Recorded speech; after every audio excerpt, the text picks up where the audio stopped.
ওকে okay, very good very good very good. 90 cross করে গেছে, সব ব্ল্যাঙ্ক হয়ে যায়, তাই না?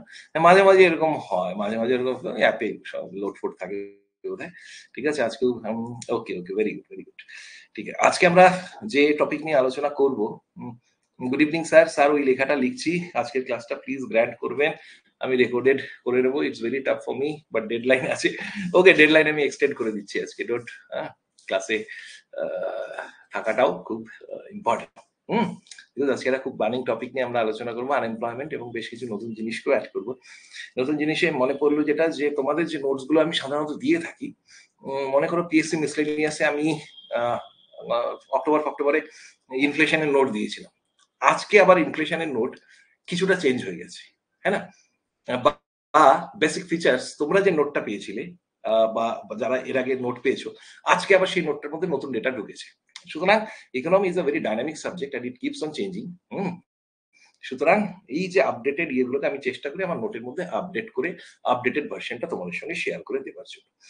নোট কথাতে মনে পড়লো যেটা, যে আজকে তোমাদের সমস্ত কন্টেন্ট এবং note, up to date notes একদম, এবং তোমাদের সমস্ত কোর্স গুলোতে প্রায় আমি আজকে দিয়ে দিয়েছি। অনেকটা আমি যতটুকু সময় পেয়েছিলাম, হাফ এন আওয়ার অর্থ, তার মধ্যে চেষ্টা করেছি যে নোটস গুলোকে, এখনো কিছুটা বাকি আছে, সেটাকে আমি আজ বা কালকের মধ্যে কমপ্লিট করে দেব। তাতে তোমরা তোমাদের কন্টেন্টে ইকোনমি বাই সপ্তর্ষি স্যার, তার বা ইংলিশ বাই সপ্তর্ষি স্যার, বা ইংলিশ বাই দেবলিনা ম্যাডাম, তার মধ্যে তোমাদের ভিডিও এবং সমস্ত নোটস, আজকে যে আনএমপ্লয়মেন্টটা হবে তার নোটটাও আজকে পেয়ে যাবে। আজকে I had a wonderful experience of, sir miscellaneous unemployment নিয়ে শুরু হয়েছিল। কি অসাধারণ ক্লাস ছিল sir. Okay Debji, thank you বাবা, থ্যাংক ইউ থ্যাংক ইউ। বাবা ভালো আছেন তো? তোর বাবাকে আমার শ্রদ্ধা জানাবে, মাকে আমার শ্রদ্ধা জানাবে। ঠিক আছে, তাহলে লেটস, যে আজকে অফলাইনে আমি যথারীতি গুড ইভিনিং মৃত্যুঞ্জয়, এবং ইতিহাস ক্লাস নিয়েছি, এবং ইতিহাস ক্লাস নিতে নিতে I was transported to a different world, তাই না?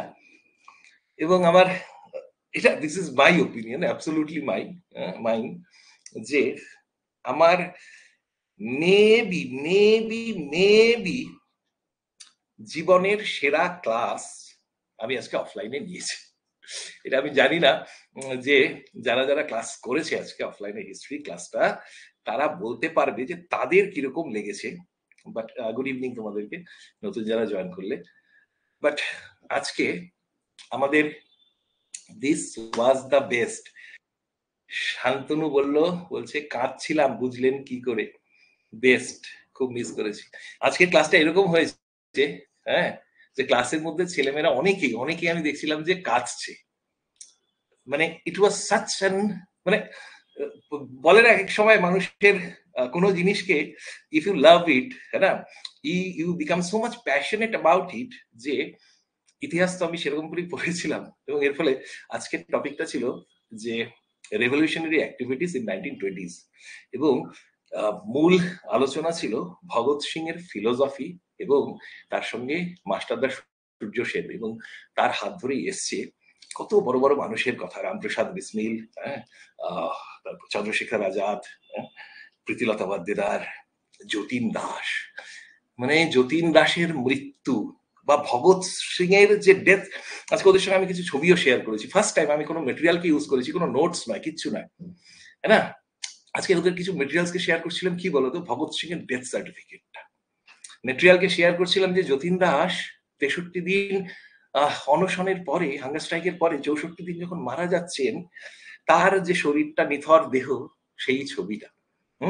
এবং মাস্টারদা সূর্য সেন মৃত্যুর আগে তার ফলোয়ারদের উদ্দেশ্যে কি বার্তা দিলেন, হ্যাঁ না, কি বার্তা দিলেন। এবং যতীন দাসের মৃতদেহ, শহীদ যতীন দাসের মৃতদেহ যে জেলটাতে, তারপরে যে ছোট্ট ঘরের মধ্যে 2 বছর চন্দ্রশেখর আজাদ লুকিয়েছিলেন, গুজরাতে, মধ্যপ্রদেশে, সেই ঘরটার ছবি। ওদেরকে বলছিলাম যে ছবিগুলো দেখো আর ফিরে যাও ইতিহাসের সেই অধ্যায়টাতে। মাস্টারদা সূর্য সেনকে যখন ব্রিটিশরা ধরতে পারছে না, নেত্র সেন তাকে বিট্রে করলেন এবং তাকে ধরিয়ে দিলেন। তারপর তাকেই চিরন্ময় সেন আরেকজন গুলি করে মারলো। এবং নেত্রসেন এই মানে 10,000 টাকা মাস্টারদা সূর্য সেনের উপরে মাথার দাম হয়েছিল, ব্রিটিশ সরকার রেখেছিল সেই যে পোস্টারটা, প্যাম্পলেটটা, সেটাকে আজকে ছবি দেখালাম। এবং যখন এই ছেলেটি, এই যে বিট্রে করলো নেত্র, একে ধরিয়ে দিচ্ছে কে, ওর স্ত্রী, এবং স্ত্রী ধরিয়ে দিয়ে মাস্টারদার কাছে আসছে, অর্থাৎ মাস্টারদার ফাঁসি হবে তার আগে তাকে ধরিয়ে দিচ্ছে যে যে বিট্রে করেছে তাকে, তার এক দুঃসম্পর্কের আত্মীয়, তাকে আবার মারছে কে, চিরন্ময় সেন। এবং তাকে কে খবর দিচ্ছে, এই নেত্র সেনের বউ, স্ত্রী। অর্থাৎ কোন জায়গাতে প্যাশন গেলে যে তাকে এবং তারপরে তিনি সেই স্ত্রী, বিধবা স্ত্রী সূর্য সেনের কাছে আসছে, এসে বলছে যে দাদা, সূর্যদা আমাকে ক্ষমা করে দাও, মাস্টারদা আমাকে ক্ষমা করে দিন। সূর্য সেন বলছে তুমি হচ্ছে সবচেয়ে বড় পেট্রিয়ট, তাই না, যে তুমি এরকম ভাবে নিজের ভুল, নিজের কথাকে আমার কাছে স্বীকার করছো। এবং তারপরে থেকে নাকি মৃত্যু পর্যন্ত, আমৃত্যু তার হাতেই মানে খাবার আসতো আর কি, সেই বিধবার হাত থেকেই মাস্টারদা সূর্য সেন খাবার খেতে। যতীন দাসের মৃতদেহকে যখন লাহোর থেকে কলকাতাতে নিয়ে আসা হয়েছে, সেই সময় বলে যে কোন রাজনৈতিক জনসভা, কোন মৃত্যুতে এত নাকি মানুষ হয়নি। 6 লাখ মানুষ হাওড়া স্টেশনের বাইরে অপেক্ষা করছিলেন, প্রত্যেকের চোখ অশ্রুসিক্ত ছিল, ভেজা ছিল, এবং সেই হাওড়া স্টেশনে অপেক্ষা করছিলেন নেতাজি সুভাষচন্দ্র বোস। যতীন দাসের নিথর দেহকে শ্মশান ঘাট পর্যন্ত কান্ধা দেওয়া যে 4 জন মানুষ ছিলেন, তাদের পুরোধায় ছিলেন নেতাজি সুভাষচন্দ্র বোস। এবং ইতিহাসের এই ফেলে আসা মুহূর্তগুলো, কিন্তু ইতিহাস বড়ই নির্মম। যতীন দাসকে কজন আমরা মনে রেখেছি, না? যতীন দাসকে ভগৎ সিং বলতেন যে দধিচি অফ ইন্ডিয়া। দধিচি কি করেছিলেন, যে ডেমনকে, দস্যুকে, তার দমনের জন্য নিজে মৃত্যুবরণ করেছিলেন। তেমনি ব্রিটিশ দস্যুকে, ব্রিটিশ দুষ্টকে, ব্রিটিশ দানবকে শেষ করবার জন্য কোন রকম তার পাওয়ার কিচ্ছু ছিল না। আমরা একটা দিন, একটা বেলা খেতে না পারলে আমরা পাগলের মতন করতে থাকি। সেই সময়কার মানুষের মানসিকতা, সেই সময়কার মানুষের পেট্রিয়টিজম কোন লেভেলে পৌঁছে গিয়েছিল, যেখানে একটা মানুষ সে কি করেছিলেন, যে তিনি 63টা দিন না খেয়ে অনশন করছিলেন। কেন? তার বন্ধুদের কন্ডিশনকে বেটার করতে হবে, জেলের কন্ডিশনকে বেটার করতে হবে, তাদেরকে পলিটিক্যাল প্রিজনারের মতন ট্রিট করতে হবে। একজন ছিচকে চোর, ছিচকে আসামি, ছিচকে রেপ, ছিচকে মার্ডারের আসামি নয়, তাদের পলিটিক্যাল প্রিজনারের মতন করতে হবে। ভগৎ সিং বলতেন যে আমার কাছে একটাই ধর্ম, that is humanism. Surya Sen বলতেন যে আমার কাছে একটাই ধর্ম, দ্যাট ইজ হিউম্যানিজম, তার আগে কোনো ধর্ম নেই। কি সুন্দর করে ভগৎ সিং, লালা লাজপত রায়, যাকে একসময় তার নিজের গুরু বলেও মানতেন, যদিও ভগৎ সিং এর ফিলোসফিক্যাল গুরু কে ছিলেন, অগাস্ট ভ্যালেন্টে, যিনি অ্যানার্কি, ফ্রেঞ্চ যে ফ্রান্সের যে অ্যানার্কির তার যে জনক ছিল, তাই না, অ্যানার্কিস্ট। তিনি যখন হাউস অফ দ্য ডেপুটিজে এরকম 1893 সালে বম্ব ফেলেছিলেন, এবং বম্ব ফেলার পরে বলছিলেন ডাউন উইথ ইম্পিরিয়ালিজম, হ্যাঁ, আপ উইথ অ্যানার্কিজম। তা ভগৎ সিং সেখান থেকে অনুপ্রাণিত হয়েছে। এবং যখন ভগৎ সিং তারপর এই যে সেন্ট্রাল লেজিসলেটিভ অ্যাসেম্বলিতে বটুকেশ্বর দত্তের সঙ্গে তিনি এই যে বম্ব ফেলেন, তারপরেও তিনি এই কথাগুলোই বলছিলেন যে ডাউন উইথ ইম্পিরিয়ালিজম, হ্যাঁ, রাইজ অফ দ্য প্রোলিটারিয়েট। না, ভাবতে পারো, there were best days even before, but today it was only greatness, greatness in a true sense, where the purpose of education, purpose of history, purpose of teaching gets justified. আমার কিছু কথার মাধ্যমে ওই ক্লাসের quality express করার দুঃসাহস আমি করবো না স্যার, আমাকে মাফ করবেন। This feeling in my heart will go on with me all the way to my last breath. Just thank you so much sir for putting this level of unparalleled passion.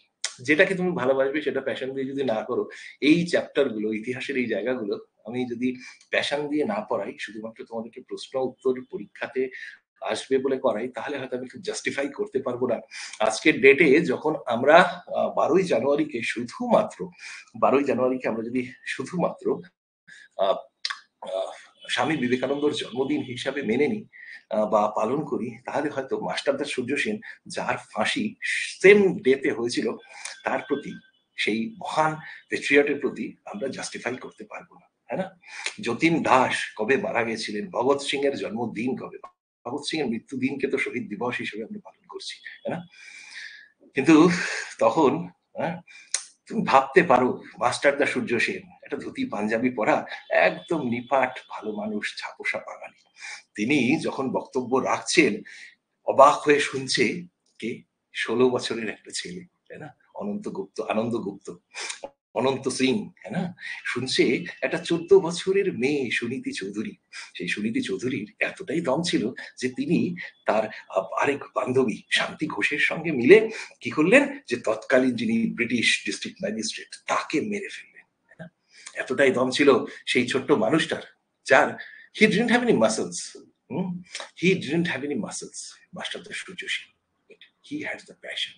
He had a lion's heart. তাই তিনি অনুপ্রাণিত করতে পেরেছিলেন পুরো যে তিনি শিক্ষক ছিলেন, কিন্তু শিক্ষকতার মধ্য দিয়ে ছাত্রছাত্রীকে অনুপ্রাণিত করতেন ভবিষ্যতের সুন্দর একটা ভারতের সঙ্গে, তাই না?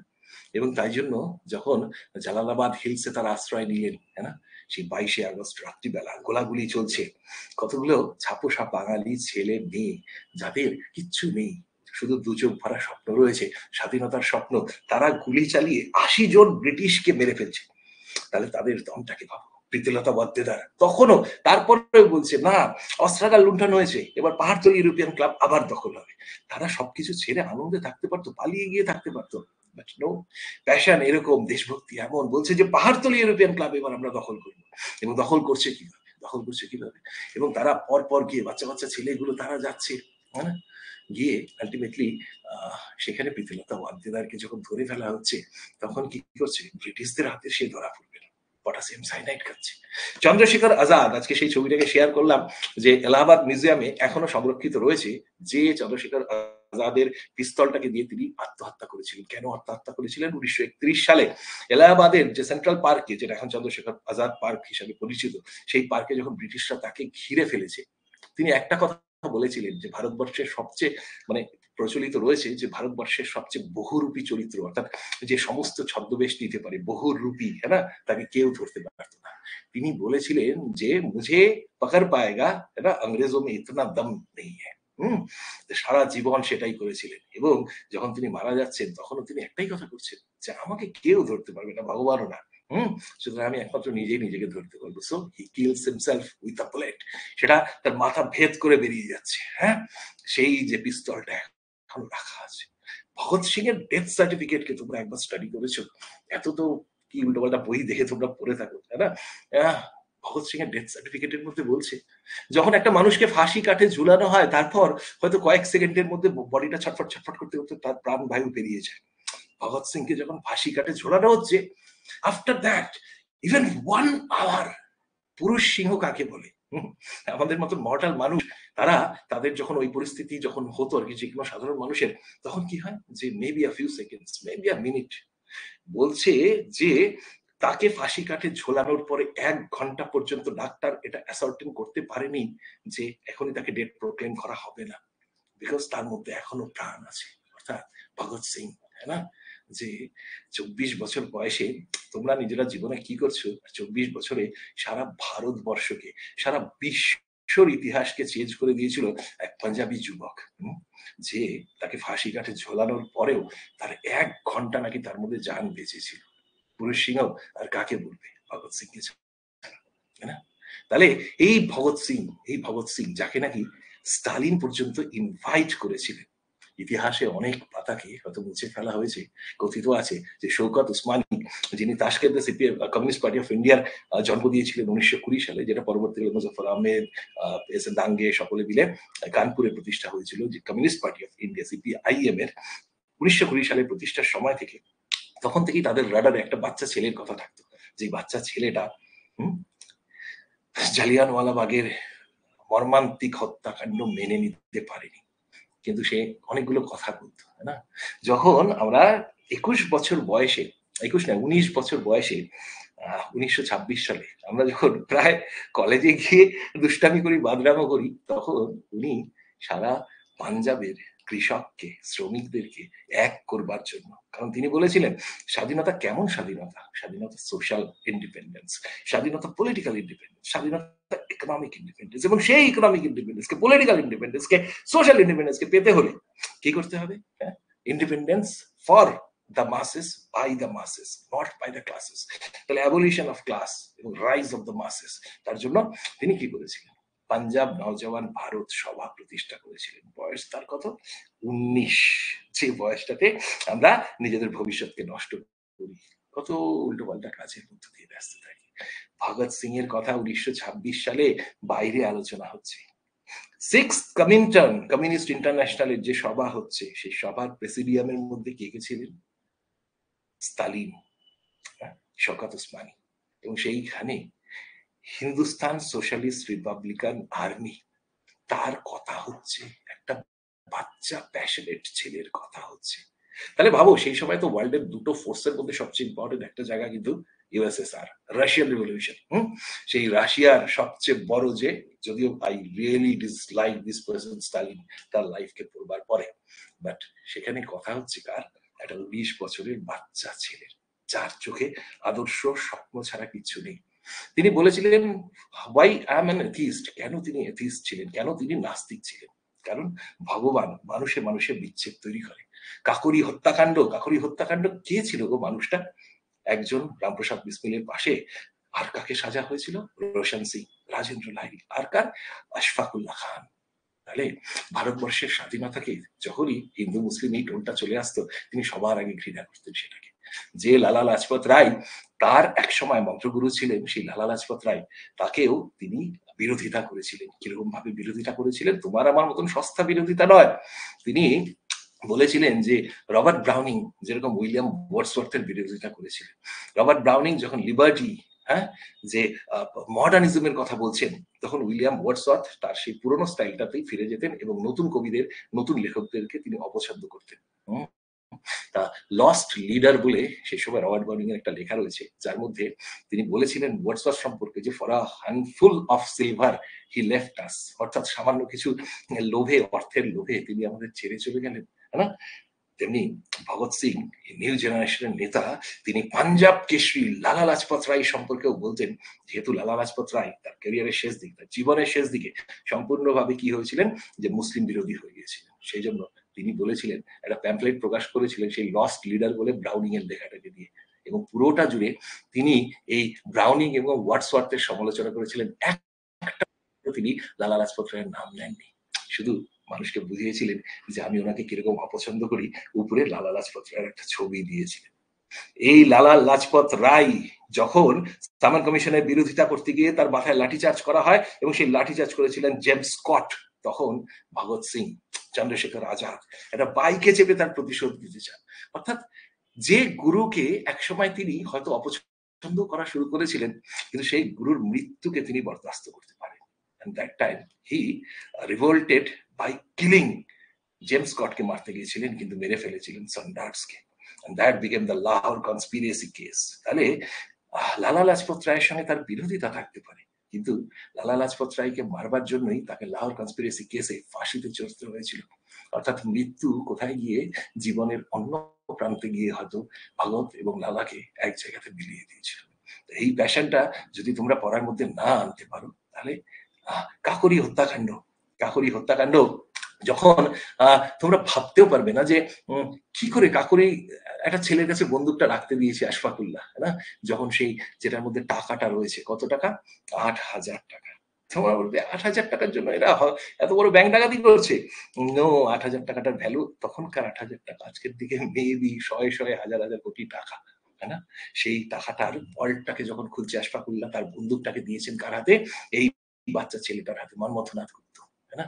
মনমথনাথ গুপ্ত সেই সময় এক আহমেদ খান বলে এক ব্যক্তি, তিনি তার দেখছেন যে তার যে ক্লাস, ওই যে সে সময় ছেলেদের এবং মেয়েদেরকে আলাদা আলাদা কম্পার্টমেন্টের মধ্যে রাখা হতো, বিশেষ করে মুসলিমদের ক্ষেত্রে তো বটেই, মুসলিম মহিলাদেরকে আলাদা কম্পার্টমেন্টে। এবং তিনি নববিবাহিত বধূকে দেখতে যাচ্ছিলেন, যে চেনটা টানা হয়েছিল রামপ্রসাদ বিসমিল টেনেছিলেন, কাকরি, শাহজাহানপুর লখনৌ এই টাউন এক্সপ্রেস। সেখানে তিনি যখন যাচ্ছেন, সেই সময় মনমথনাথ গুপ্তর হাতে সেই বন্দুকটা রয়েছে। ও বুঝতে পারেনি, ও ভাবছে যে ব্রিটিশরা আসছে বোধহয়। সেই সময় হেঁটে হেঁটে ওই আহমদ খান, তিনি তার স্ত্রীকে দেখতে যাচ্ছেন, এবং সেই গুলি চালিয়ে দেয় মনমথনাথ গুপ্ত, এবং তাতে আহমদ খান মারা যায়। সেই যখন ব্রিটিশরা তার কভারেজ করেছিল, একটা বারের জন্য এই হিন্দুস্তান রিপাবলিকান আর্মি, তাদের যে ব্রেভারি, তার কথা কোথাও বলা হয়নি। বলা হয়েছিল মাস্কড ব্যান্ডিট, হ্যাঁ, মুখোশধারী দস্যু তাদের। এবং এই যে আহমদ খান মারা গেছিলেন সেটাকে এরা কমিউনাল অ্যাঙ্গেল নিয়ে এসেছিল। এর ফলে ফাঁসি হয়েছিল 4 পুরুষ সিংহের, রাজেন্দ্র লাহিড়ী, রোশন সিং, রামপ্রসাদ বিসমিল এবং আশফাকুল্লাহ খান।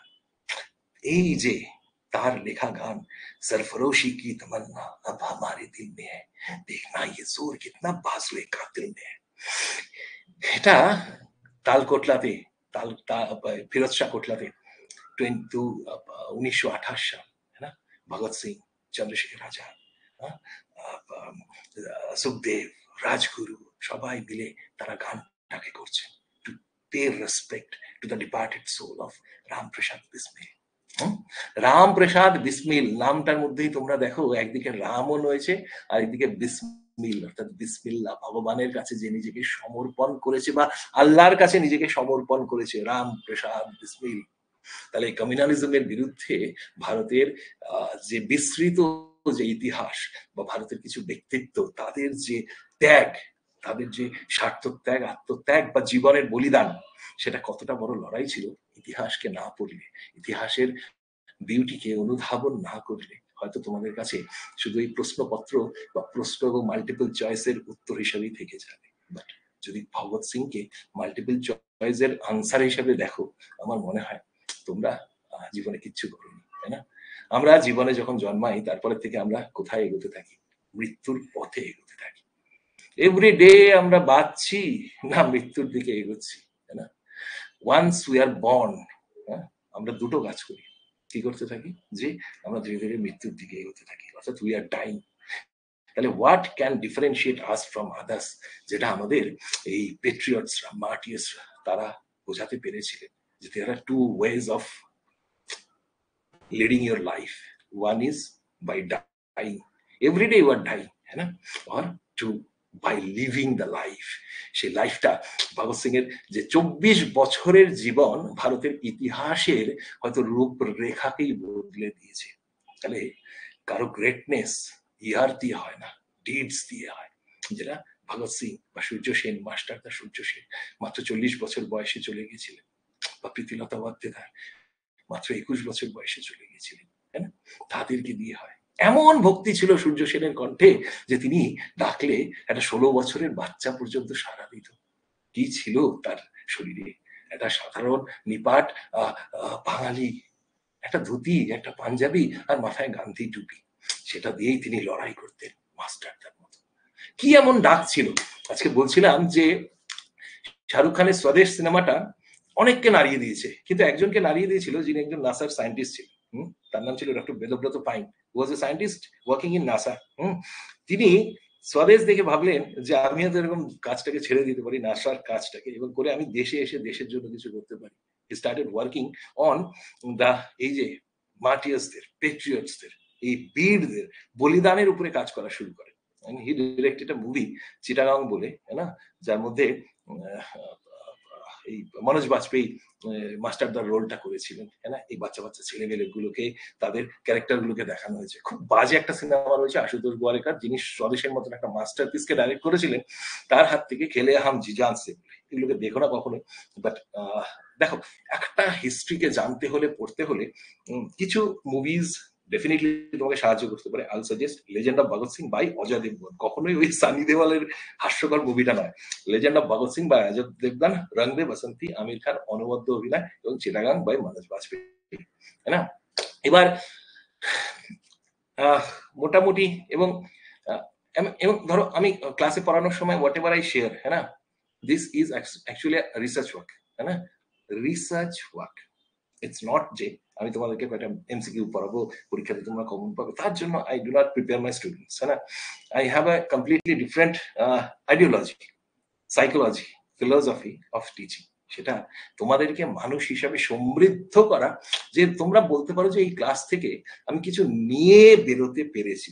From Saptarshi sir's class I have taken something যেটা আমার জীবনের অ্যাসেট হয়ে থাকবে, তাই না? সুতরাং ইতিহাসকে যদি তোমাদেরকে এরকম ভাবে না চোখে দেখাতে পারি, তাহলে হয়তো আমার জীবনটা অপূর্ণ থেকে যাবে। সুতরাং আমি ওদের কাছে সকালবেলা ওই যে অফলাইনে যে গ্রুপগুলো রয়েছে সেই গ্রুপের মধ্যে ছবিগুলোকে শেয়ার করেছিলাম, করে বলেছিলাম যে এই ছবিগুলোকে শেয়ার করলাম সো দ্যাট একটা মুহূর্ত দিনের তোমরা যেন এই মহিলাদের প্রতি, এই বীরাঙ্গনাদের প্রতি, এই শহীদদের প্রতি শ্রদ্ধা দেখাতে পারো। That was it. জাস্ট লাইফে কখনো এই কন্ট্রিবিউশনস গুলোকে ভাববে যে তুমি আমি আজকে বেঁচে আছি because of our forefathers, because of Masterda, because of Jatin Das বা because of Bhagat Singh. So always pay respect. যে ছবিগুলো তোমাদের সঙ্গে আমি শেয়ার করব, এখন দেখাচ্ছি একটু যদি পাই তাহলে তোমাদের একটু জাস্ট দেখাচ্ছি, না বাট আই অ্যাম প্রমিসিং যে হয়তো চোখের জল আটকাতে পারবে না, না।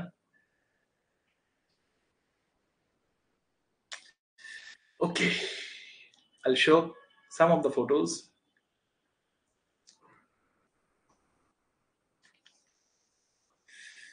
কিরকম ভাবে দেখায় গো? আচ্ছা, এটাকে একটু কাছে নিয়ে আসি। This is that pistol. Chandrashekhar Azad তার আত্মহত্যা করেছিলেন এই পিস্তলটার মধ্য দিয়ে। জেলে ভগৎ সিং, এই ছবিটাও তোমরা পাবে, তাই না? ঠিক আছে, আমি তোমাদের সঙ্গে সব শেয়ার করব। এরপরে this is the most moving document Bhagat Singh এর, এই যে এইটা ভগৎ সিং এর ডেথ সার্টিফিকেট। তোমরা বুঝতে পারছো কিনা জানি না, এই যে this is the death certificate of Bhagat Singh, তাই না? এই ডেথ সার্টিফিকেটটা পড়ে when I was going through it, I was literally crying. বলছে যে একটা ঘন্টা মতন তার দেহের মধ্যে নাকি প্রাণ ছিল।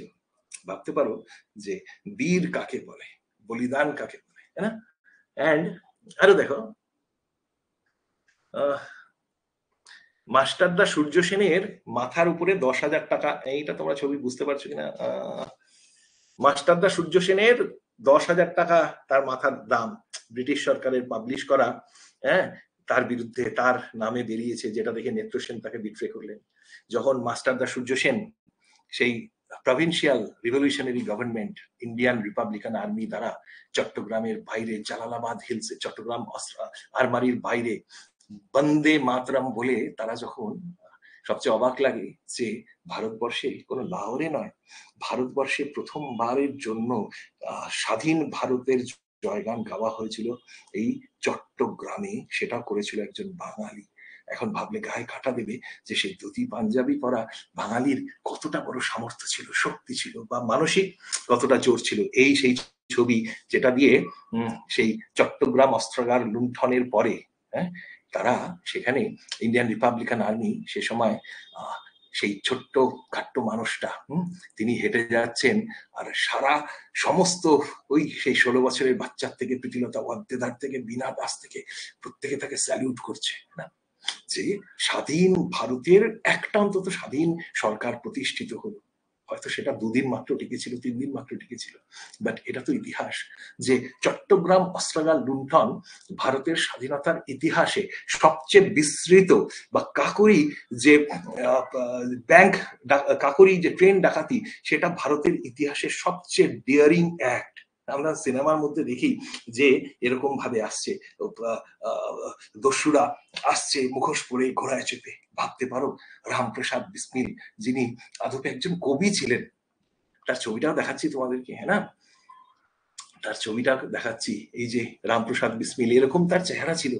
তিনি ঘোড়ায় চেপে ডাকাতি করতে আসছেন, কেন? দেশকে স্বাধীন করতে হবে। আরো কিছু দেখাই। সূর্য সেন তার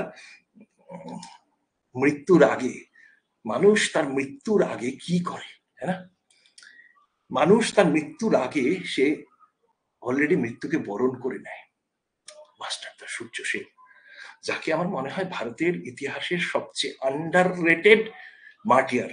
তিনি কি বলছেন শোনো, তিনি কি বলছেন মৃত্যুর আগে সূর্য সেনের কথা, না? একবার বিদায় দে মা তো আমরা বারবার শুনেছি, কিন্তু সূর্য সেনের কথাগুলোকে, মাস্টারদা সূর্য সেনের যে ডকুমেন্টেড ওয়ার্ডস গুলো, সেগুলোকে শোনো। Rope is hanging over my head, আমার গলার উপরে দড়ি ঝুলছে। Death is knocking at my door, মৃত্যু আমার দরজায় কড়া নাড়ছে।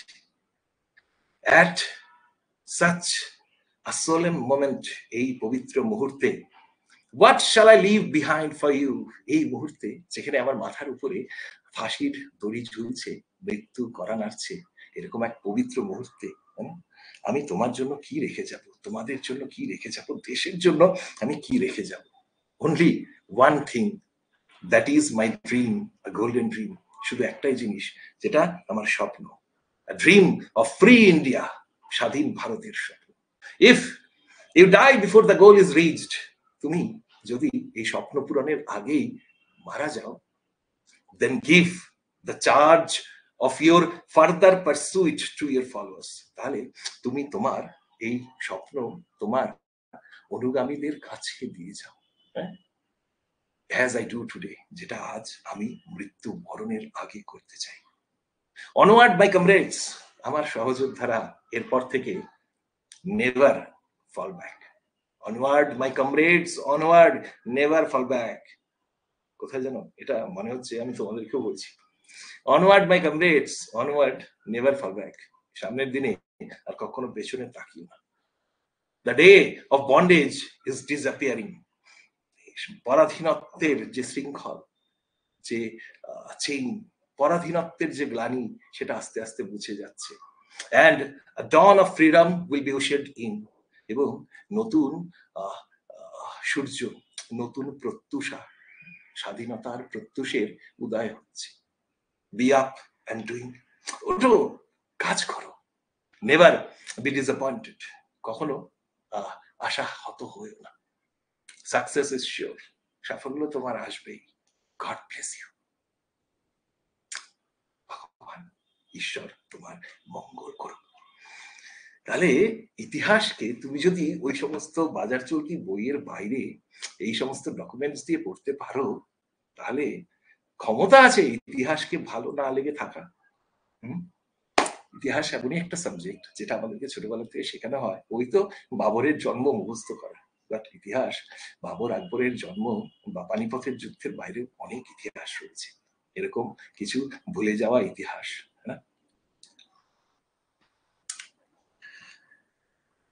একটা ছবি শেয়ার করছিলাম, এটা এখনো চট্টগ্রামে রয়েছে, যে এই যে জায়গাটাতে মাস্টারদা সূর্য সেনের ফাঁসি হয়েছিল, দিস ইজ দ্য প্লেস। হ্যাঁ, এই যে নিচে কুয়োর মধ্যে তিনি ডেড বডিটা পড়ে গেছিল, ঠিক আছে।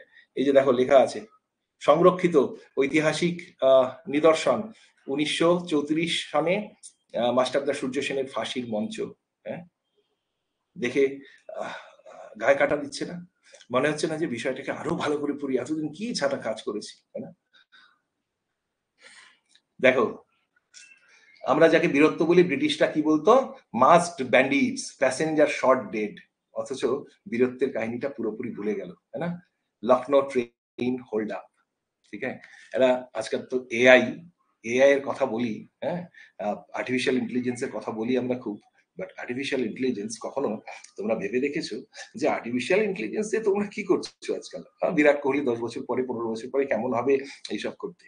বাট একবার আমি ভাবছিলাম যে আর্টিফিশিয়াল ইন্টেলিজেন্স দিয়ে কেমন হতো যদি ভগৎ সিং এর ছবিটাকে দেখা যেত। তাহলে আমার মনে হয় যে আমরা ভারতের সবচেয়ে হ্যান্ডসাম ম্যান, মেবি হয়তো ভগৎ সিং ছিলেন, না? যার একটা ছবিকে, এআই এর ছবিকে আমি তোমাদের সঙ্গে শেয়ার করছি। Just look at that photograph, look at his eyes. এটা কিন্তু তার অরিজিনাল ছবিকে এআই দিয়ে আপগ্রেড করা, তাই না? Just look at this person, তাই না? 24 বছর বয়সে মৃত্যুকে বরণ করে নেন, কিন্তু 24 বছর বয়সে তিনি পৃথিবীকে বা স্বাধীনতা সংগ্রামের সারা বিশ্বের ইতিহাসকে বদলে দিতে পেরেছিলেন এই 24 বছরের যুবক। আর 24 বছর বয়সে আমরা কি করতে পেরেছি এক মুহূর্তের জন্য হলেও আমরা চিন্তা করি, ঠিক আছে। যতীন দাস, যে যতীন দাসের কথা বলছিলাম, যে যতীন দাসকে দেখে ভগৎ সিং বলেছিলেন যে আমার চোখে সবচেয়ে বড় মার্শাল জাতি হলো বাঙালি।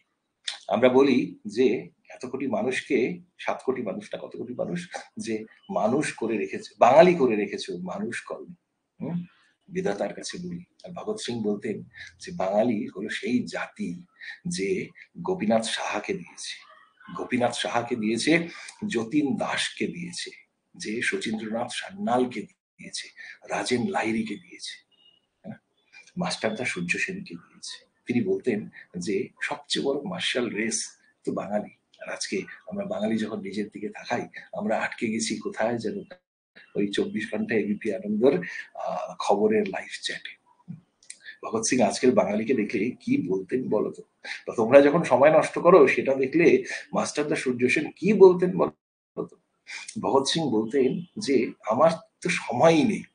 ভগৎ সিং ইন্ডিভিজুয়াল হিরোইজমে বিশ্বাস করতেন না, তিনি বলতেন কালেকটিভ এফোর্টস। তাহলে তাকে বলা হলো যে ইন্ডিভিজুয়াল অ্যাক্টস অফ হিরোইজম গুলো তিনি কেন করেছিলেন? তখন তখন উনি বলেছিলেন যে আমার যদি প্রচুর সময় থাকতো তাহলে হয়তো আমি মাস অ্যাকশনের মধ্য দিয়ে যেতাম, কিন্তু সেই মাস অ্যাকশনের ক্যারিশমা যেটা মহাত্মা গান্ধীর আছে সেটা আমার নেই, তাই না? আমার কাছে সময় নেই, তাই না? আমার কাছে সময় নেই। আমি তোমাদেরকে একটা কথা বলি যে তোমাদের মধ্যে অনেকে হয়তো ভেবে নাও যে তোমাদের জীবনে প্রচুর সময় আছে, বাট লিটারালি তোমাদের কাছে সময় নেই। Because every day, every moment, every hour, every minute, every month you are just সে মৃত্যুর দিকে, মৃত্যুর চিতাটার দিকে এগিয়ে চলেছে। It's your choice whether you will start dying or you will start living, তাই না? তোমার কাছে এই রাস্তাটাই হচ্ছে সবচেয়ে বড়। তা একটা খুব সুন্দর সিনেমা আছে দ্য লাস্ট সামুরাই বলে। দ্য লাস্ট সামুরাইয়ের মধ্যে এরকম একটা অদ্ভুত কথা ছিল যে লাস্ট সামুরাই এই তার সঙ্গে একজন ব্রিটিশ সে ক্যাপচার হয়েছিল আর কি, হ্যাঁ, সে এবং অদ্ভুত একটা সম্পর্ক তাদের মধ্যে দেখানো হয় এবং আলটিমেটলি সেও সামুরাইয়ের আদর্শে উদ্বুদ্ধ হয়ে যায় এবং তারপর তাদেরকে যখন অ্যাটাক করে ইম্পেরিয়াল ফোর্সেস, ঠিক আছে, সে কেন ওয়াতানবে সে লাস্ট সামুরাইয়ের রোলটাতে প্লে করেছিলেন, হি ইজ ডাইং, তাই না? তারপরে যখন ফিরে আসছে তখন রাজা সেই প্রিজনারকে, অর্থাৎ ব্রিটিশ কিন্তু সে সামুরাই লাইফস্টাইলে অভ্যস্ত হয়ে গেছে, তাকে জিজ্ঞেস করছে যে তার চোখ চকচক করছে, বলছে যে ফাইনালি আমরা ভিক্টরি অ্যাচিভ করেছি, আমি তোমার কাছ থেকে শুনতে চাই হাউ হি ডাইড, হ্যাঁ, কিরকম করে ওই সেই সামুরাইটা মৃত্যুবরণ করেছিল। অ্যান্ড সে হাতের মধ্যে চেন পরা টম ক্রুজ করেছিলেন আর সামুরাই রোলটা কেন ওয়াতানাবে করেছিলেন।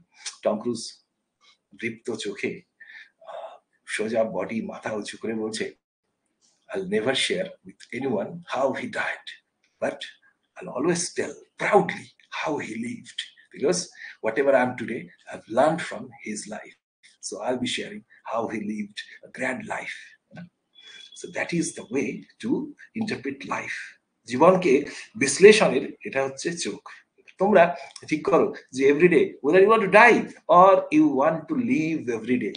যদি if you want to make your life a meaningful one, a purposeful one, then you have to এই যে তোমাদেরকে আজকে আমি কথাগুলোকে বলছি, এই কথাগুলোকে যদি পারো যে 10টা ছেলে মেয়েকে বোঝাও, রাজনীতিকে সব ভুলে যাও, ঠিক আছে? জীবনে কিছু আদর্শের কথা, সততার কথা বা এই ফ্রিডম স্ট্রাগলের কথা আজকে আমি যেটা বললাম তুমি তোমার বাড়ির বোনের সঙ্গে শেয়ার করবে, দিদির সঙ্গে শেয়ার করবে, তাই না? যতীন দাসের ছবিটা দেখাবো, হ্যাঁ, হয়তো বাবা মার সঙ্গেও শেয়ার করবে, পাড়ার বন্ধুর সঙ্গে শেয়ার করবে, তাই না? মানুষ তো অজ্ঞানতার অন্ধকারে পুরো ডুবে গেছে। তুমি যদি বলতে যাও কিছু সোশ্যাল মিডিয়াতে তাহলে দেখবে যে ভুলভাল, হ্যাঁ, কিন্তু যখন নিজের থেকে জানাবে, আমি যেমন আজকে তোমাদের এই 110 115 জন আছে বা অফলাইনে কতজন, আমি বড় জোর 100 জনের দায়িত্ব নিতে পারি যে 100 জনের মানসিকতাকে আমি চেঞ্জ করে দেবো। তোমরা 10 জনের মানসিকতাকে চেঞ্জ করার দায়িত্ব নাও প্রত্যেকে মিলে। যে আমরা ইতিহাসকে এমন করে পড়বো, আমরা সত্যিকারের জ্ঞান নেব, ওই সমস্ত ভুল ভাল হোয়াটসঅ্যাপ ফেসবুকের নলেজ দিয়ে আমরা কাটাবো না। আমি তো ভাবছি যে এই সিরিজগুলোকে নিয়ে কিছু ছোট গল্প লিখলে কেমন হয়? অসাধারণ অসাধারণ গায়ে কাটা দেওয়া মুহূর্ত গো। আমি তো এগুলো পড়ার আগে যখন পড়তাম তখন এরকম করেই পড়তাম। এখন দিন বদলে গেছে, এখন নাকি ছেলে মেয়ে আর ইতিহাস এরকম করে পড়ে না, তাই না? আমি ভাবি যে মানে ইতিহাস এরকম করে পড়ে না, এখন নাকি ইতিহাস এইসব পলিটি সাবজেক্ট গুলো মানুষ নাকি এরকম করে পড়ে না, এখন নাকি অন্যভাবে পড়তে হয়। তার মানে ইতিহাসকে এখন ভগৎ সিংকে জানতে হয় না, ভগৎ সিংকে এখন শুধু বা সূর্য সেনকে এখন শুধু কি হয় অপশন, মাল্টিপল চয়েসের একটা অপশন হিসেবে জানতে হয়। তাই কি ইতিহাস বছর পর বছর পেরিয়ে যাক, 100 বছর, শতাব্দী পেরোক, সহস্রাব্দ পেরোক, তাও আমি বলছি যে ইতিহাসকে যে দৃষ্টিভঙ্গিতে 100 বছর আগেও দেখা হতো, আজকেও দেখা হবে, এবং তারপরেও 100 বছর বা 1000 বছর পরেও এই মানুষগুলোর প্রতি শ্রদ্ধা বা তাদেরকে জানাটা একই রকম থাকবে। হয়তো ভগৎ সিংকে ছবিটার মধ্যে একটু এআই যুক্ত হয়ে যাবে, কিন্তু ভগৎ সিং মানুষটা, তার আদর্শ, সেটা তো একই থাকবে। সুতরাং ইতিহাসকে কিভাবে পড়তে হবে সেটা যদি কেউ তোমাকে শেখাতে আসে, তাহলে তার আগে বলবে যে ইতিহাসকে ভালোবেসে পড়তে হবে, ইতিহাসকে ভালো বই দেখে পড়তে হবে, ইতিহাসকে জানতে হবে, প্রত্যেকটা চরিত্রকে জানতে হবে। ঠিক আছে? কে বলছিলে যতীন দাসের ছবিটাকে? হ্যাঁ, পূজা না মিলি বোধহয় বলছিলেন, এই যে যতীন দাসের ছবিটা দেখো, চোখের কোনা কোথাও যেন জল চলে আসবে যতীন দাসের এই মৃতদেহের ছবিকে দেখতে দেখতে। এটাই তো ইতিহাস, এটাই তো ভারতের হিস্ট্রি, এটাই তো ভারতের গৌরব, এটাই তো ভারতের ত্যাগ, এটাই তো ভারতের বলিদান। যেগুলো দেখছো সেগুলো দেখছো নয়, দিস ইজ রিয়াল ইন্ডিয়া, যেখানে একটা মানুষ 63 দিন সে অনশন করে থাকতে পারে এবং 64তম দিনে মারা যায়, যেখানে একজন পুরুষ সিংহ তার ফাঁসি কাঠে ঝোলানোর পরেও 1 ঘন্টাও তার মধ্যে প্রাণ থাকে, সে ছটফট করতে থাকে।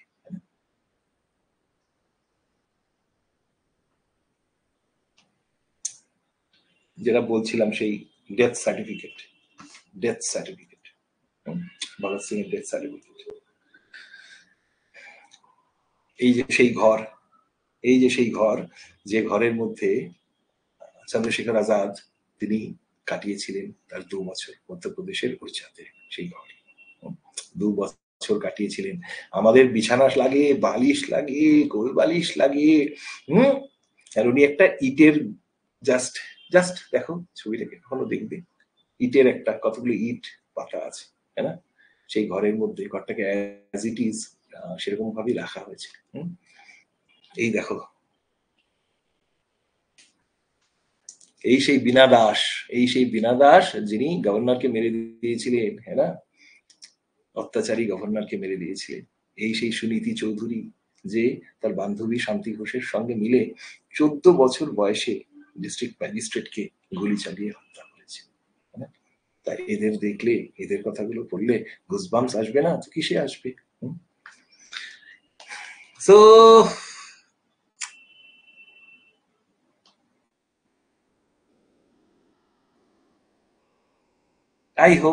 আই হোপ যে আজকের এইটুকু সেশন, মানে এখনো সেশন শেষ হয়নি, এইটুকু সেশন তোমাদের এরকম ভাবে স্যার কখনো কেউ বলে দেয়নি তাই হিস্ট্রির প্রতি, ওকে ওকে, এরকম ভাবেই বলেছি না, বলেছিলাম কি যে বি দ্য চেঞ্জ, একটাই রিকোয়েস্ট করেছিলাম যে be with me, be with me. চোখের জল থামাতে পারছি না, ধন্য স্যার।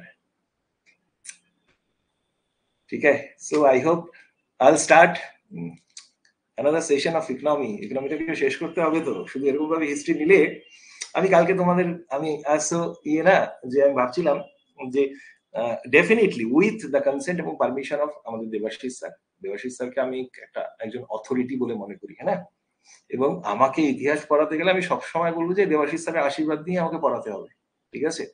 উনি যদি আমাকে পারমিশন দেন, তাই না, তাহলে আমি ইতিহাস তোমাদেরকে পড়াতে পারবো, because he is an authority of history. তার জায়গাতে আমার কোনো রকম অধিকার প্রয়োগের কোনো দরকার, মানে স্পর্ধা নেই, কিন্তু তাও উনি যদি আমাকে মাঝে মাঝে সুযোগ দেন, যদি কখনো আমাকে একটু বলেন যে স্যার আজকে এরকম আপনি নিয়ে নিতে পারেন, না, তাহলে মেবি তোমাদেরও ইতিহাস সম্পর্কে আমি আমার মতন করে, প্রত্যেকেরই তো দৃষ্টিভঙ্গি আলাদা হয়ে থাকে, আমি আমার মতন করে তোমাদেরকে, যেমন করে আজকে ভগৎ বা ভগৎ সিং সূর্য সেনের কথা বলছি, তেমনি একদিন গান্ধীজির কথা বলবো, কেমন করে সাউথ আফ্রিকাকে গান্ধীজি চেঞ্জ করে দিয়েছিলেন, কেন কেন কেন গান্ধীজি, গান্ধীজিকে আমি মনে করি এবং সারা বিশ্ব, আনফর্চুনেটলি ভারতবর্ষে গান্ধীজির কতটা সম্মান সেটা তো তোমরা মাঝে মাঝে দেখতে পারো, বিশেষ করে গান্ধীজিকে নিয়ে গালিগালাজ ইউটিউব, ফেসবুক, হোয়াটসঅ্যাপে, বিশেষ করে 23শে জানুয়ারি যখন মানুষ গান্ধীজির সম্পর্কে খারাপ কথা বলে, তখন সত্যি মায়া হয় ভারতের বর্তমান জ্ঞানকে দেখতে। কিন্তু বিশ্ব স্বীকার করে নিয়েছে যে পৃথিবীর ইতিহাসে, মডার্ন ওয়ার্ল্ডে যদি 3জন ব্যক্তিত্বকে বাঁচতে হয়, একজন নেলসন ম্যান্ডেলা, একজন মার্টিন লুথার কিং জুনিয়র, এবং আরেকজন নান আদার দ্যান মোহনদাস করমচাঁদ গান্ধী। সুতরাং গান্ধীকে যত পড়বে, গান্ধী সম্পর্কে যত জানবে, ততই তোমাদের দৃষ্টিভঙ্গি। এবং গান্ধী এবং ভগৎ, অদ্ভুত করে কে বলেছে তোমাকে যে গান্ধীকে ভালোবাসলে ভগৎকে ভালোবাসা যাবে না? কে বলেছে? কে বলেছে যে নেতাজিকে ভালোবাসলে গান্ধীজিকে ভালোবাসা যাবে না? ইতিহাসকে ভালোবাসলে সকলকে সমান চোখে দেখা যাবে। গান্ধীজির জায়গা আলাদা সম্পূর্ণভাবে, ভগৎ সিং এর জায়গা সম্পূর্ণ আলাদা, এবং নেতাজি সুভাষচন্দ্র বসু তারও জায়গা আলাদা। এমন নয় যে নেতাজিকে গ্লোরিফাই করতে গিয়ে আমাকে গান্ধীজিকে অবমাননা করতে হয়। এমন নয় যে নেতাজিকে গ্লোরিফাই করতে গিয়ে আমাকে ভগৎকে অপমান করতে হয়। ডেফিনেটলি সুভাষচন্দ্র বসুকে নিয়ে বলবো, বাট সুভাষচন্দ্র বসুকে নিয়ে বললে ইতিহাস দিয়েই কিন্তু আমি কথা বলবো, এমন নয় যে ইমোশনালি কথা বলবো। ঠিক আছে, আমি ফ্যাক্টস কে হাতে রেখে কথা বলবো, এবং সেটা অনেকের ভালো নাও লাগতে পারে। এই কারণে আজকে সুন্দর লাগছে ইতিহাস। তোমরা তো ইতিহাসকে একটু মানে রং চড়ানো ইতিহাস পড়তে আপনার পড়ানোতে ইতিহাস ইতিহাস থাকে না বর্তমানে চোখের সামনে।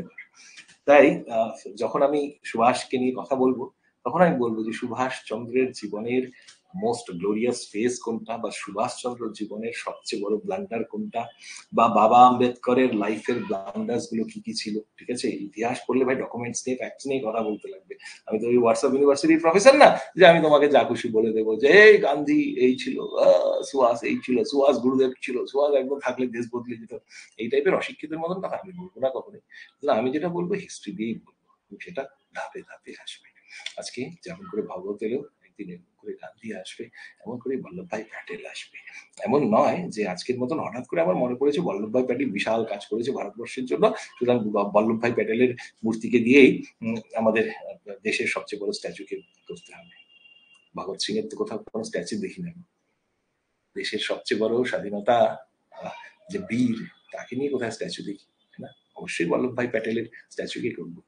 বাট ভগৎ সিং, তার সম্পর্কে তো আরেকটু বেশি জানতে পারি, বা ইতিহাসের পাতায় ভগৎ সিং এর কথা আরেকটু বেশি থাকতে পারে। কিন্তু তিনি তো সোশ্যালিস্ট ছিলেন, মার্কসিস্ট ছিলেন, কমিউনিস্ট ছিলেন, তাই হয়তো তাকে এরকম করে অবহেলা করা হয়।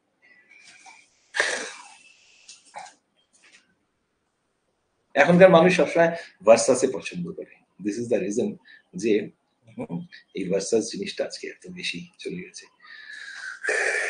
তো মোটামুটি দিস ওয়াজ ইট যে ওই যে বললাম যে 1 ঘন্টা আমি ঘোরের মধ্যে ছিল, আবার সেই হলো যে তোমরা ঘোরে পাঠিয়ে দিয়েছিলাম আমাকে, তাই না? যে তোমার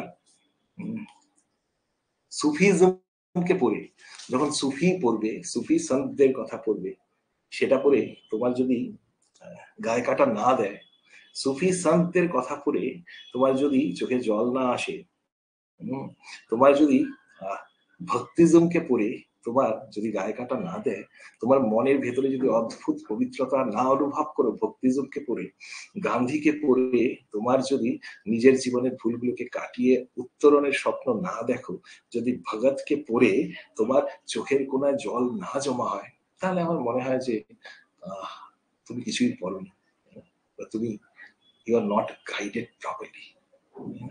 সুতরাং ইতিহাসের প্রত্যেকটা জায়গার নিজস্ব মাধুর্য রয়েছে। আইভিসি কে যখন আমি পড়তাম, তখন আইভিসি কে বর্তমান যুগের পার্সপেক্টিভে এই কম্পারেটিভ অ্যাঙ্গেলেই কিন্তু আইভিসি কে পড়তাম। আজকের ডেটে তোমাকে যদি ডেফিনেটলি বলা হতে পারে তোমার ইতিহাসের প্রিয় চ্যাপ্টার কোনটা, তুমি যদি ভগৎ সিং বলো, তাহলে ভগৎ সিং এই যে এত কথা বললাম এটাকে 5 মিনিটে নাট সেরে বলতে হবে। তুমি যদি আইভিসি বলো, আজকের ডেটে মিউনিসিপাল অ্যাফেয়ার্স এর ক্ষেত্রে আইভিসির কতটা কন্ট্রিবিউশন রয়েছে সেটাকেও বলতে হবে। তখনকার দিনেও মানুষ পলিউশন সম্পর্কে কতটা অ্যাওয়ার ছিল সেটাও তোমাকে বলতে হবে। তাহলে আকবরকে বললে আমরা, আমাদের একটা টেন্ডেন্সি রয়েছে যে আকবরের শুধুমাত্র ভালো জিনিসগুলোকে পড়তে পারে, বাট আকবরের খারাপ জিনিসগুলোকেও কিন্তু তোমাদের জানতে হবে, তাই না? এমন নয় যে আমি সেকুলার বলে আমি শুধু আকবরকে ভালো কথা বলতে থাকবো, বা সেকুলার হলেই, সেকুলার মানে ইউ হ্যাভ দ্যাট নলেজ। এবং অনেকে আজকালকার দিনে সেকুলার লিবারাল এই সমস্ত নিয়ে হাসাহাসি করে, জানবে যে তারা সেকুলারিজমের আসল অর্থকে জানে না। সেকুলার ছিলেন কে? কে ছিলেন সেকুলার? এই মাস্টারদা সূর্য সেন সবচেয়ে বড় সেকুলার। তিনি বলেছিলেন যে humanism is the biggest religion. Secular বা এথিস্ট কে ছিলেন? ভগৎ সিং। তাহলে আজকে একটা ট্রেলার দেখলে তোমরা, ইতিহাস নিয়ে আবার বলছে যে ইতিহাস নিয়ে স্পর্ধাটা আমার নেই না। ইতিহাস আমি আমার মতন করে চেষ্টা করি, আমার লেভেলে চেষ্টা করি। তোমাদের পার্সপেক্টিভটাকে, তোমাদের দৃষ্টিভঙ্গিটাকে আজকে হুট করে একটু বদলে দিলাম। আমার suppose to take economy class today, এবং সেটাকে ইতিহাস ক্লাস বানিয়ে দিলাম। তাহলে এইবার বলো যে এই পার্সপেক্টিভটা এই 1 আওয়ার বা তার একটু বেশি সময়, 1 ঘন্টা, আই থিঙ্ক 1 ঘন্টা হয়েছে, এই 1 ঘন্টা সেশনটা কেমন লেগেছে তোমাদের কাছ থেকে ফিডব্যাকটা পেলে তারপরে তাহলে আমাদের ডাব্লিউবি এসআই তে আপনার ইতিহাস পড়ানোর অপেক্ষায় রইলাম। নাহলে ওয়েস্ট বেঙ্গল এসআই তে আমি ইতিহাস আমি পড়াবো, বাট ওখানে স্কোপটা খুব কম গো, মানে খুব লিমিটেড আমাকে, মানে খুব খুব লিমিটেড আমাকে। ওইখানে তো আমি আর এত গান্ধী ভগতের ফিলোসফিকে আলোচনা করতে পারবো না, না, কারণ সেখানে স্কোপটা নেই। থ্যাংক ইউ, থ্যাংক ইউ, তোমাদের ভালো লেগেছে, that is my reward, that is my reward. হ্যাঁ, যে you are liking it, that is my reward, that is my reward. Unless you are passionate about something. স্পর্ধা কাদের থাকে? দম যাদের থাকে, স্পর্ধা কাদের থাকে? জ্ঞান যাদের থাকে। সুতরাং জীবনে কোনো স্পর্ধা দেখাতে হলে সবার আগে মনে করো জ্ঞান আর সততা, this are the two pillars of এই স্পর্ধা। আমি যদি কোনো স্পর্ধা দেখাই, দুটো জিনিস নিয়ে আমি স্পর্ধা দেখাই, একটা আমার জ্ঞান আর একটা আমার সততা। সুতরাং জীবনে মাথা উঁচু করে চলতে হলে, জীবন তোমার, whatever you want to do with your life, that is your choice. But remember 2 things. First, you have to become knowledgeable. Second, you must be honest. এই দুটোর একটা না থাকলে জীবনে তুমি যতই সাকসেসফুল হও, success doesn't mean anything unless you have that honesty and integrity inside you, যেটা দিয়ে তুমি সকলের বিরুদ্ধে লড়তে পারো। যদি অনেস্টি এবং ইন্টিগ্রিটি তোমার মধ্যে থাকে, জ্ঞান যদি তোমার থাকে, তোমার জ্ঞান চক্ষু যদি উন্মিলিত থাকে, পৃথিবীর সবচেয়ে বড় লোকের সঙ্গে চোখে চোখ রেখে কথা বলতে পারবে, because you are backed by honesty, integrity and knowledge. These are the 3 virtues of life. যদি বলে যে WBCS সিভিল সার্ভেন্টের কি, that is the true spirit of civil service, which unfortunately has been forgotten today. Okay.